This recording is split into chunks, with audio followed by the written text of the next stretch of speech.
Taking us higher. Step inside, don't be shy tonight. We're connecting hearts live on the mic. Let's talk, let's talk, let's talk. Everybody come and let's talk, let's talk. We got stories, let's talk. We got stories, let's talk. Let's talk. Ooh, yeah. Let's talk. Ooh, yeah. Hello and welcome to The Talk with Tariro. Today on the program, we are addressing one issue that affects us on a day-to-day basis. We've faced challenges as families, as communities. We've witnessed so many atrocities that would be committed once these things are not in order. We are talking about issues of wills, trusts, issues of inheritance. And we've invited Mr. Caleb Mutandwa. It's been a long time since he's been on this show. It's been years. Welcome to The Talk. Welcome back to The Talk. Thank you. I think the last time was at Rainbow. Yeah, a long time ago. Since years ago. Years ago, yes. So, Caleb, when we are looking at issues of wills, inheritance, issues of trust, as a country, maybe let me say, Sewanu Atema, we are so scared to prepare for death. Yeah. Maybe let's start from there. Yeah. Yeah, I think like him, especially when you're talking about wills, it's associated with death. And you'll find that many people really don't want to talk about death. And many people don't then want to talk about wills, even including lawyers. Yes. Or including yourselves. Yeah, they may tell others to do wills, but if you ask them, do they have wills? Yeah. They may not have them because of just when you start talking about death, it's wills, it's associated with dying. But it's not necessarily, it doesn't have to be like that. It's a way of planning our future. And you've also brought in the issue of trust. So it's a way of planning even our present day lives and also thinking about what would happen in the event that we are not there. And all of us, one day we're going to die. So it's just a way of planning what happens during my lifetime, if we are referring, say, to a trust. And with a will, I can also be thinking about what if I'm gone? And it's inevitable that we are all going to go. Exactly. So we need to talk about that and see what are the advantages if we put those things in place, what we achieve if we don't, what are the likely consequences. So we can discuss about that. Perhaps we can encourage someone to either think of it, I can do a will or I can do a trust, or I can even do both. Yeah. Let's start with the will. Yeah. So if we're talking about a will, it's a legal document that one would draft. It's possible for a person to draft their own will. You don't necessarily need a lawyer to draft a will. You can do it on your own. But then it's advisable to go to a lawyer because of the formalities that are needed to be complied with for a will to be valid. There is an Act of Parliament, the Wills Act, which will prescribe the formalities. So any person who is above the age of 16 and of a sound mind can write a will. In a will, one will be talking about what do they want to have, how do they want their property to be shared. And when we're talking about property, one doesn't need to have so much. It could be immovable items. It could be even my immovable items. It could be money that is in the bank. Or it's also possible to write a will where I'm sort of anticipating that I'm going to have money, so I can provide everything that I'm going to leave. Should I go when I go? Should go to so and so. So a person doesn't need to wait until they've got so much to write a will. And it's not only about property in a will. You also get a chance to appoint who do you want to administer your affairs when you are gone? Yeah. An executor who will go around doing your estate administration. But not only that, for those who are young like myself, I still have children who are below 18 years. In a way, you've got an opportunity to appoint a guardian. Who do you want to help your children when you're not there? Look after the affairs of your children when you're not there. Those who are under the age of 18, so you can also do that in a will. Again, in a will, you can also anticipate the creation of a trust. Yeah. In a will. So you want your property when you're gone to vest in a trust, and you can write that in a will. So you comply with the formalities. Basically, a will should be in writing. It's encouraged that it should be in writing. Every page should be signed by the person making the will. Okay. And also at least 2 witnesses. And every page must be signed. These people must sign in the presence of each other. Okay. And the witnesses can be people above 16 years again. It's important to highlight that beneficiaries, they don't necessarily need to see the will. And even those who are signing, they don't need to see the contents. Okay. They only have just to see. saying that you're confirming this person wrote this will. So they don't need to know the contents, read the contents. But if one has to be the beneficiary, they don't have to be a signatory to that will, otherwise they'll be excluded. So basically, that's the framework for writing a will. Once you write it, you can keep it at home, you can give a friend, you can take it to the master's office, you can take it to a bank, give Also, a lawyer. even in a shamari, shanda. Yes, your will not gonna receive your friend, whoever or older. Or if you're keeping it, it's advisable. You just tell your family members to know. There's a will. When I'm gone, please go and approach my friend. Okay. Or talk to my friend, or talk to my banker, talk to my lawyer. So that the person will know that, okay, you've gone, and they'll produce the will. Okay. And tell them that there's a will. All right. So we'll focus around more around that issue where there are some wills that are then contested. But before going to that, is there a requirement of saying you need to be in this particular state of mind for your will to be said, this is a valid will? So as I indicated, one must be of a sound mind.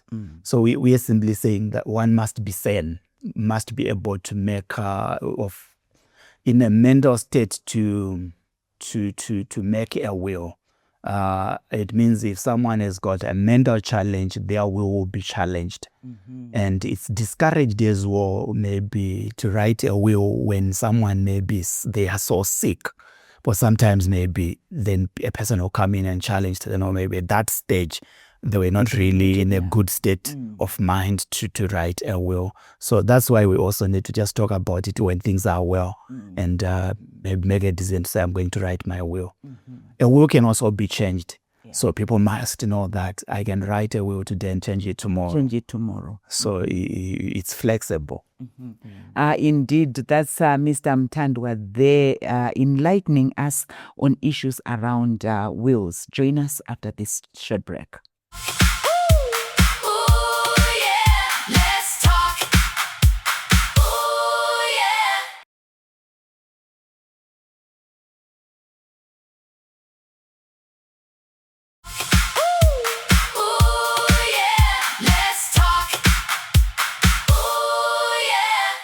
Welcome back. We continue with our discussion, where today we are looking at issues of wills and inheritance, the issue of writing trusts, all in an effort for us to prepare for the future. So, Caleb, we've had many instances where wills are actually contested. Maybe address that for you. What are the things that we need to make sure that they are in place for a will not to be contested? So the main reason why wills are contested is whereby one fails to comply with the formalities that are prescribed in terms of the law. Like I said, there's the Wills Act. So basically, the main things that are required in a will, we start from the fact that oral wills are discouraged, like what used to happen kuti sekuru vanga vakufa vakati zvakati zvakati kana kuti mai vangu vanga vakufa vakati zvakati zvakati, unless if everyone agrees to that. So we start from just the premises that the oral wills are really like discouraged. So we would then move on to say a written will. There must be some formalities that should be complied with. It must be, as I said, in writing, and every page, like a will can go for more than one page. So make sure that at the bottom of every page, the one who is making this will signs it, and the witnesses also sign, and they are signing in the presence of each other. Yeah. Then they will sign every page until they get to the end of the page of the will. That's one reason why wills are contested. You might also find that sometimes people contest wills on the basis that someone has been disinherited in a will. Exactly. But recently, the Supreme Court came through and made a ruling to make it clear that in a will, it's possible to disinherit somebody. Disinherit anyone, including be it your spouse, your children. So in a will, you can actually disinherit by writing a will. If one dies without writing a will, then the law would come in to say, okay, even someone that you didn't want to inherit, if they are entitled in terms of the law, they'll inherit. Now, in a will, one can disinherit. So some wills are contested because maybe someone feels that they must not have been disinherited. In such cases, the court will just come in and say, no, the will is proper. If the person made their decision to disinherit so and so, so that's it. Another reason, like we mentioned, maybe people can come in and say at the time the person made the will, they were not of a sound mind to make that will. That's one reason. Or where the beneficiaries sign the will. As I said, beneficiaries are not supposed to sign the will. So if beneficiaries sign the will, that's a ground for the will to be contested. Or as I mentioned earlier on, if someone may be akurwara, you might find relatives saying, no, at that point, undue influence was put on them to write the will. Even if we say mentally they were okay, but their state was such that now it was possible to manipulate them to write this will. So all those things must be considered and possibly avoided to avoid the will being contested. Yeah. But in the majority of cases, you find that a properly executed will stand. Yeah. And then the issue of trust now. Yeah. How to, maybe first of all, unpack for us, could you trust in again? It's this, and then you know, so link us in a will. Okay. So as I said, like a will take effect. I must mention this as well. A will take effect upon a person's death. So a will is not valid or is not enforceable, effective until the person dies. So upon the person's death, the will's provisions takes effect. Yes. And I have mentioned that it's possible also in a will to anticipate that upon that person's death, a trust will be formed. So we're now shifting to the discussion to trust. So a trust can be formed during a person's lifetime, or someone can in a will indicate that they want a trust to be formed. And their assets vest in that trust. So now let's discuss just generally a trust. A trust is it's a legal arrangement. It's a situation whereby a person who owns property, they put their property in the custody of another person who should administer that property for the benefit of another person. So we essentially have three people in a trust arrangement. We've got the person who is forming the trust, and when I was the donor, the founder or settler, but let's just say the person who is forming the trust. It is a person who is donating their property to my trustees or a trustee, who is the person now is in charged to take care of the property and administer it and control it and if you even grow it Yeah. for the benefit of the beneficiaries. So the third group of people are the beneficiaries. So one can be start a trust where they want. Let's give an example. You can form a trust in which you are now the founder, and you want maybe your relatives to benefit from your property. So you then look for people whom you trust to be trustees. You may go to your friend and say, be a trustee so that you take care or you work with me in growing my property for the benefit of such and such people. So a trust, you use it during your lifetime, and it will also continue after your lifetime. So because once the trust is formed, it's given a legal personality of its own, like a company, where we say, there's a separation between the person who formed it and this entity that has been formed. So if one then passes on, their trust still continues. There are advantages in that. For instance, I said you use it during your lifetime. You can use it even to invest. A trust can own shares in a company. So a trust can be a shareholder in a company. So even if the founder or the trustees are not there, but the trust can continue to own these shares. Then if it happens that the person passes on, there's no need for registering their estate because this entity is still continuing. If they are not trustees anymore, they just need to replace the trustees, but the entity is continuing. So who's going to replace the... So in a trust deed, so the trust is formed by a trust deed. Generally, the tradition has grown whereby a trust deed is done by a lawyer who is a notary public. Like myself, I'm a notary public. So the lawyer who is a notary public will do the trust and lodge it with the deeds registry. So it's a deed of trust. In that deed of trust, you put provisions in terms of how a trustee is going to be appointed during the lifetime of the founder and even after the lifetime of the founder. You also put provision in terms of how are assets going to be shared, how do beneficiaries benefit from those assets. So you put an arrangement, which is more or less like you can achieve what you can achieve in a will through a trust. Okay, all right. Indeed, we are hearing you can achieve what you can achieve in a trust through a will. We'll continue with this discussion after this short break.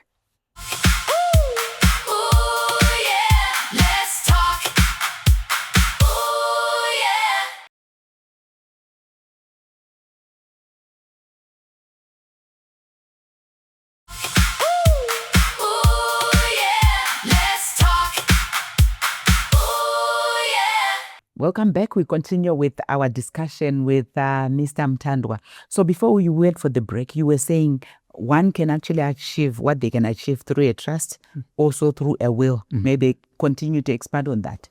Because I was making reference to one is making an arrangement in terms of how they want their assets to be shared, or who do they want their assets to enjoy those assets. So you can put that arrangement in a trust.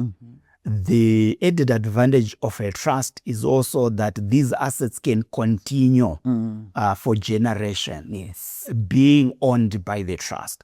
Whereas with a will, once the assets are shared, if we are talking of you have shared the assets to individuals, then the individuals can do as they please with the assets.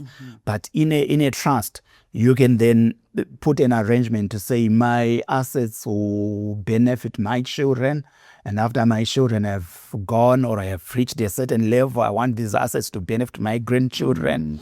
And their children, and whatever you want to say in a trust situation. But the bottom idea is you are able to put a framework in terms of what you want to happen. In a trust, that can happen during your lifetime. and also after you're gone.